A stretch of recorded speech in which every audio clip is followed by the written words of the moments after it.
Hi, everyone. I wish I could see you closer because it's really small on my screen. But I'm super grateful that I'm still able to have this opportunity during this unique time for all of us.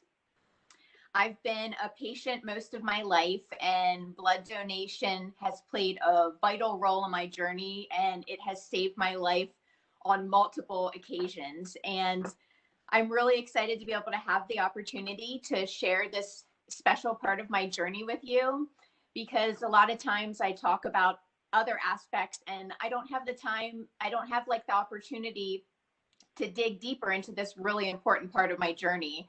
And so I'm really grateful and excited to share more with you. My health history began when I was 5 years old. Can you guys still hear me? Okay, awesome. Um, my health journey began as a child when I was 5 years old. My first memory is having a grand mal seizure, and I still have epilepsy to this day. And then when I was in middle school, I was diagnosed with a severe case of scoliosis and wound up having surgery with 2 Harrington rods placed in my spine. And I still deal with chronic pain from that. My big part of my health journey, if that wasn't enough, started when I was 10 years old, when I was diagnosed with polycystic kidney disease. And I went to just a normal appointment with my pediatrician, and my blood pressure was sky high at 160 over 140. And I was sent for an immediate ultrasound because I didn't know at the time, being young, but my mom has polycystic kidney disease and knew that it runs in the family, and it was likely that I was about to be diagnosed with it. And sure enough, they did an ultrasound of my abdomen and saw that I had gigantic kidneys that were polluted with cysts. So if you haven't heard of polycystic kidney disease, what it means is poly for multiple and cystic for multiple cysts. And what happens is the kidneys can grow to be the size of footballs and weigh up to 30 pounds each because of the cysts being polluted on them. And over time, what happens then is it deteriorates the function of the kidneys, and a person needs to then be on dialysis or get a transplant. Right now, there's no cure, so those are the only options for survival. So when I was diagnosed with this disease at 10, I was told it was the best disease to have, and I would likely follow the same path as my family and not be affected until my late 40s to early 50s. Unfortunately, I didn't follow that prognosis whatsoever. So as far as family history, my oldest to live is my mom at 64, and everyone else passed away before the age of 53. So I don't know many of my family members, and unfortunately haven't met many of them. My brother is in his 40s and just recently had a kidney transplant himself. He has 4 kids, and they're all young, except one's a teenager, and we know that he has it. The other ones haven't been tested yet.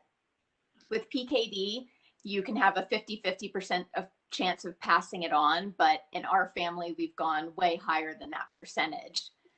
And with this disease, you can have varying complications, which I endured the majority of them. For me, after diagnosis at 10 years old, I had to manage high blood pressure, which I still do to this day, which is a symptom from the disease. And also a big thing is cyst bleeds. So what happens is the huge cysts that are on the kidneys rupture, and you can get significant pain and infection in them and fever and have to go to the hospital, and you urinate blood.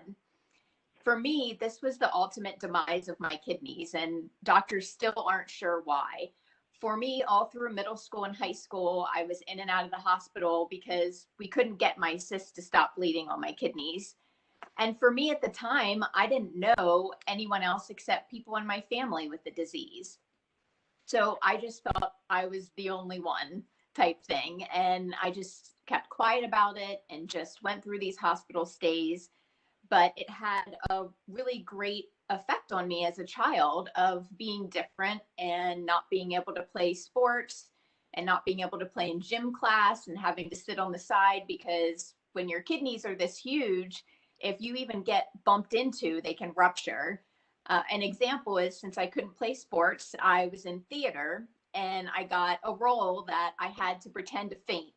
So night of the event, I pretended to faint, just fell to the floor lightly. Next day, woke up with a cyst bleed and went into the hospital. So for my kidneys, this was just a constant for me. I, even missing all the school that I did, I graduated on time and with honors and started college right after high school. About 2 months into college is when things got really bad. I started to have cyst bleeds again, and they didn't stop. So I wound up being in the hospital for almost a year straight. And at this point, this is when blood donation became a huge part of my journey. They wound up having to give me, in a time span of less than a year, they had to give me 70 blood transfusions in order to keep me alive.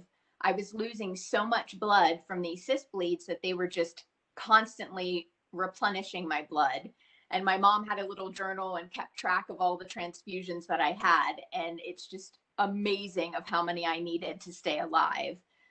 They finally came to the conclusion that I couldn't live with these kidneys, that they would have killed me. So when I was 19 years old, they removed both of my kidneys and they were working 60%, which is just crazy because they don't take kidneys out when they're working that much. But the problem was, even though the function was 60%, they weren't working because they would have killed me just with how the cysts were bleeding. So on top of the kidneys being removed and going on immediate dialysis, I was also dealing with pancreatitis and not able to eat, and was fed through a PICC line and for 6 months, and was really, really sick. So at this point, this is another time that blood donation saved my life.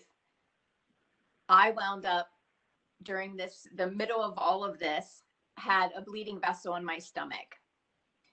So one of the, I think, scariest days of my health journey was when all of a sudden I started bleeding it internally.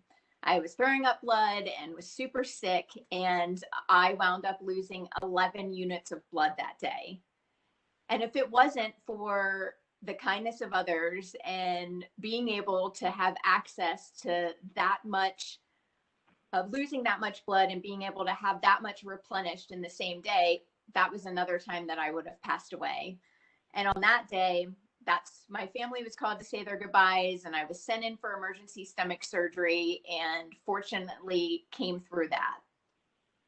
So after this really trying time, I started to slowly get a little bit better, but I needed a kidney in order to gain restored health and some type of normalcy in life outside of a hospital life.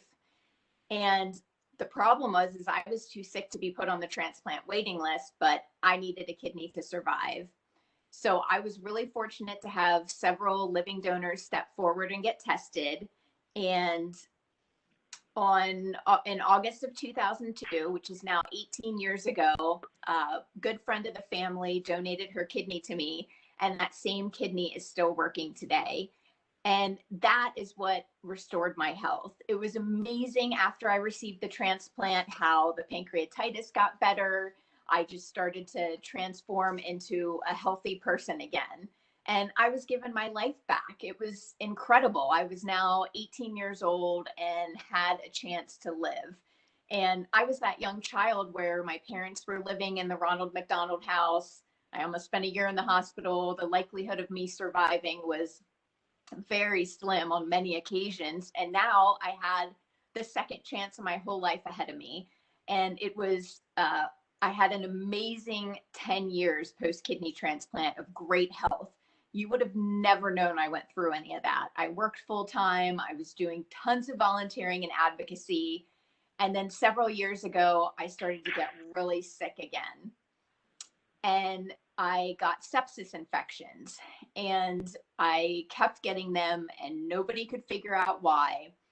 And finally, a PET scan determined that my liver wound up having it's bile duct plate malformations that I had, which upon pathology of my liver, it wound up pointing that polycystic kidney disease wound up affecting my liver. And now I needed a second life-saving transplant.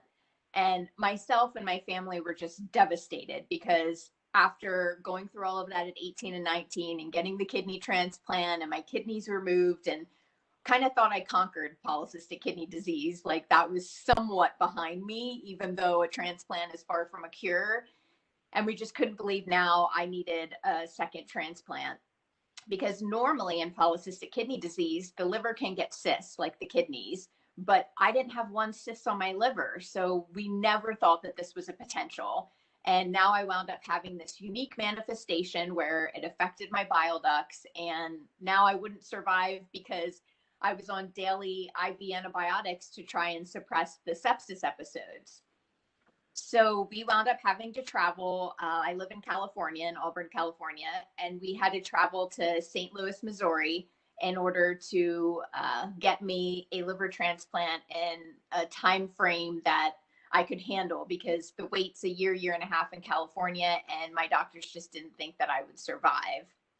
So I'm ecstatic to share that 2 years ago, I received a liver transplant, and that was yet another time in my life where I needed blood transfusions.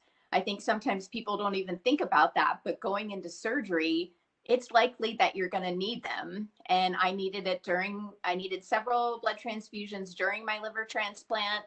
And I needed a couple when I was in ICU. And then even as I was recovering several weeks after, my body just needed a couple more transfusions to just get stronger from what my body just went through, a gigantic surgery.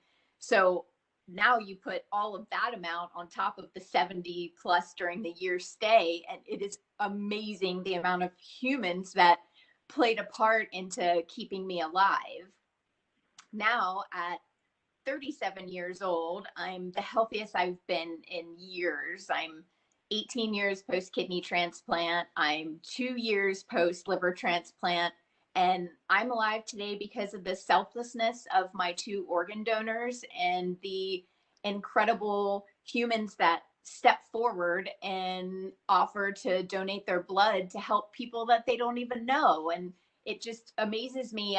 If I envision in my mind like all of those people standing before me, it's just incredible to think that because of their decisions and kindness and generosity, that helped me on those days where I needed that strength and I needed other people to pull me through. And it's just such a beautiful thing to envision those people that I'll never be able to meet and thank. But to me, I'm really grateful that I can thank them in ways like this and honor what they do by sharing my story and showing what a difference that can make. I really think that blood donors are the unsung heroes, and it's amazing that how much it can help you recover. You think about if somebody's going through surgery or even an accident, or like myself with, having cyst bleeds. Uh, for me, the big thing during this journey has been, I think, resilience. Even when I talk about all of that and think if you'd write a list of all the things my body has gone through, it's hard for me to even process and understand. I've just learned how miraculous our bodies are and how they want to heal, and then the power of the human spirit. And I think for me, being able to continue to bounce back it's even amazing to myself. I know heading into liver transplant, I honestly thought, can my body endure this? Like it's endured so much. And going through a transplant as a teenager and an adult is very different. You have this very different perspective on life. I remember when I was a teenager, I never thought about dying, even on those days where my family was called to say their goodbyes and my whole ICU room was full with friends and family. And I know you're only allowed two people in the room.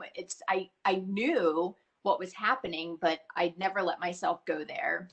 And I think as an adult, it's a bit different because you've worked really hard to have this life that you love. I'm married. I don't have any kids, but we have a home and we just love our life. And I knew what I could lose. And I think that made me question, could my body go through something else? Something as huge as a liver transplant surgery, which they say is bigger than open heart surgery. And when I woke up after receiving the liver and just knew I was alive and saw Noah's face, I thought like, oh my gosh, I'm meant to still be here. And I just cannot believe how strong my body is to continue to fight. And I think a lot of that has to do with the support and love and encouragement that has surrounded me since a child, an incredible circle of support with my parents and now my husband. I think just knowing that you're loved and you have something to fight for has been huge in my life.